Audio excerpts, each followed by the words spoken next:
Morning, a CNN exclusive. Venezuela's President Nicolas Maduro with a message for Americans as President Trump mulls potential military action inside Venezuela. CNN contributor Stefano Pozzebon is in Caracas with the latest. Good morning, Stefano.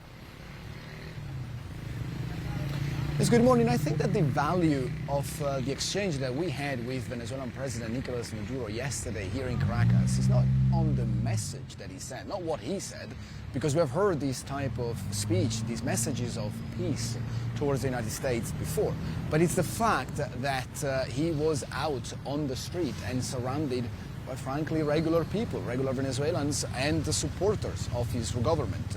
The exchange was in a march just outside the Miraflores presidential palace. I was able to ask him what is his message for President Trump. Take a listen.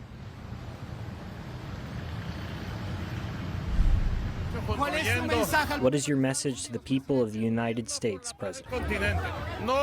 To unite for the peace of the continent.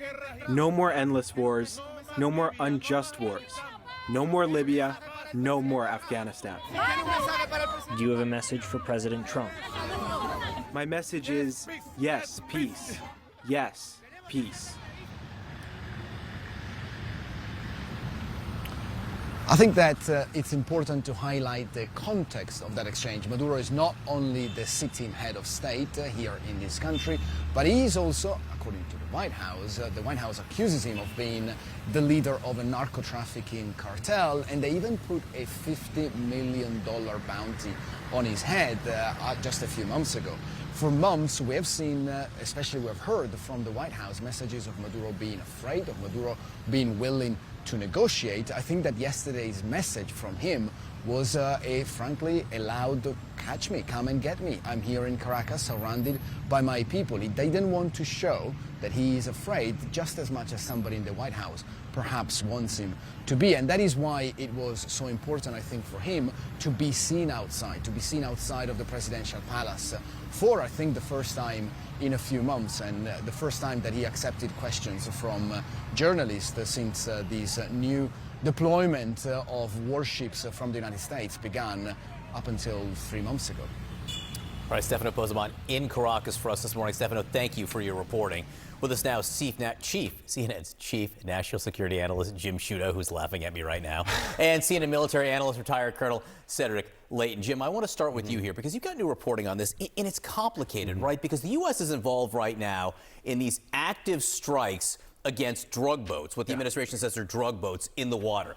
At the same time, you've got reporting of the president being briefed on land action that could be connected to regime change. I mean, there's a lot going on here. This is what Zach Cohen and Kevin Liptak and I are told, and that is that the president was briefed this week on multiple military options for Venezuela, up to and including strikes on land, and including not just striking drug targets, but also potentially military targets. I'm told that Southcom, Southern Command, has set up cells for developing these strike options, these strike packages, which have then been presented to the president, Pete Hegseth, the defense secretary, and Dan Kane, the chairman of the Joint Chiefs of Staff. Now, the president hasn't decided to exercise these options, and our reporting is that the president hasn't decided how far he wants to go, and frankly has reservations about going to full-scale military action there.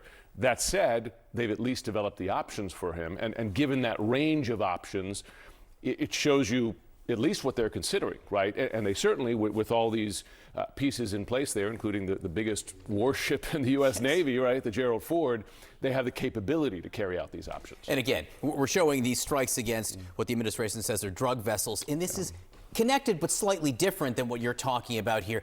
And I'm going to talk about the military implications of this with Cedric in a second. But Jim, from a political and diplomatic perspective here, explain to me that subtle difference between when you're talking about strikes on military targets in Venezuela versus the video we keep showing of the boats here. Well, to date, the administration has gone after what it says are drug smugglers here, these deadly strikes. Of course, there are those who question that they know this, including some of our closest allies. To date, that has been as far as they go. But there is discussion, at least, consideration of going bigger, right, with possibly even the intention of trying to push Maduro out of power. Now it's our understanding that Trump's hope to some degree is that this show of force might encourage others inside the country to abandon him, right? And in other words, do America's work for it, right? Short of, no one's talking about a full-scale invasion. But of course, it's not clear that that's going to happen, right? That might just be a hope and ambition. And at some point, the president might decide to apply more military pressure. So, Colonel Layton, to you, what's the difference from a military standpoint of continuing to hit these boats, which again the administration says are drug boats, and then striking on the ground at potential state targets inside Venezuela? Yeah, that's a considerable difference and would represent, John, a very big escalation in this effort. So any type of campaign of this type requires a great deal of planning. And one of the things that I'm comparing it to is the operation back in 1989 against Panama, Operation Just Cause, as we called it. So in that particular scenario, it took almost 2 years to plan that operation and to actually take out the then leader of Panama, de facto leader of Panama, Manuel Noriega. And he was implicated in drug trafficking as well. So there are certain parallels here.